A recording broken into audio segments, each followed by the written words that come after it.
I got no rules, I count 'em.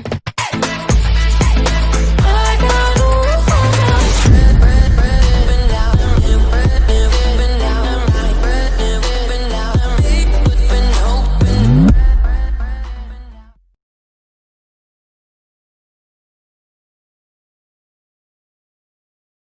आज हम पढ़ने वाले हैं संतुलित आहार के बारे में, जो कि कक्षा 6 के पाठ 2 का महत्वपूर्ण विषय है। बच्चों, जो कुछ भी हम पूरे दिन में खाते हैं उसे आहार कहते हैं, परंतु क्या वह संतुलित है? क्या हमारे शरीर की सभी आवश्यकताओं को पूरा करता है? इन सभी के बारे में जानने के लिए हम जानते हैं सबसे पहले कि संतुलित आहार क्या होता है। बच्चों, ऐसा आहार जिसमें सभी पोषक तत्व उचित मात्रा में हों जो हमारे शरीर को आवश्यक है। कोई भी पोषक तत्व न आवश्यकता से अधिक हो और न ही कम हो। हमारे आहार में प्रत्येक मात्रा में पर्याप्त रुक्षांश और जल होने चाहिए। तो इस प्रकार के आहार को हम संतुलित आहार कहेंगे। फिर आपको क्या लगता है कि प्रत्येक आयु वर्ग के लोगों को एक ही प्रकार के आहार की आवश्यकता होती है? नहीं बच्चों, ऐसा नहीं है। जैसे बढ़ती उम्र के बच्चे, जैसे आपकी उम्र है तो आप एक बढ़ती उम्र के बच्चे हो, आपको ऐसा भोजन चाहिए जो कि शरीर की वृद्धि करने वाला हो। तो उसमें क्या होने चाहिए? प्रोटीन की मात्रा भरपूर होनी चाहिए, साथ ही अन्य पोषक भी पर्याप्त मात्रा में होने चाहिए।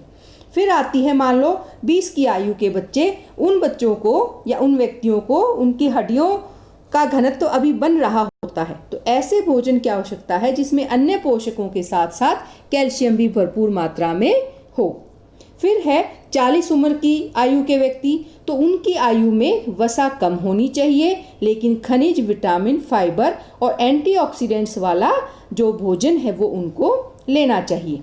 बढ़ती उम्र में जैसे 60 की आयु में जब मांसपेशियां कमज़ोर होने लगती है तो व्यायाम के साथ साथ जो आहार है उसमें प्रोटीन की मात्रा भरपूर हो। तो ऐसे अलग अलग आयु वर्ग के लोगों को अलग अलग प्रकार के भोजन की आवश्यकता होती है। फिर प्रश्न हमारे मन में अवश्य आता है कि क्या जो आहार हम ले रहे हैं वह संतुलित है या नहीं। इसके लिए हम क्या कर सकते हैं? तो मैं आपको एक विधि बताती हूँ। आप एक सप्ताह की अवधि में जो भी खाते हैं उसका एक चार्ट जांच कीजिए कि प्रतिदिन जो भोजन आप करते हैं क्या उसमें सभी पोषक तत्व उपस्थित हैं या नहीं। तो इस प्रकार से आप एक सारणी बना सकते हैं जिसमें आप सप्ताह के दिन लिखें, फिर आपने क्या खाया वो लिखें और फिर उसमें कौन सा पोषक तत्व उपस्थित है यह लिखें। इस प्रकार आपको पूरे सप्ताह में पता चल जाएगा कौन सा पोषक तत्व आपने मात्रा में अधिक लिया और कौन सा कम लिया। फिर क्या महंगे भोजन से ही आपको संतुलित पोषक तत्व प्राप्त होंगे?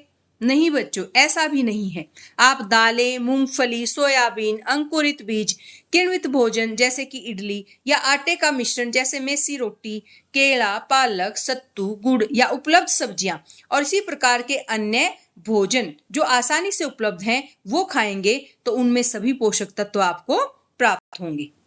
फिर साथ साथ हमें भोजन किस प्रकार पकाना है यह भी अति महत्वपूर्ण है। भोजन को उचित तरीके से पकाना चाहिए ताकि उसके पोषक तत्व नष्ट न हों।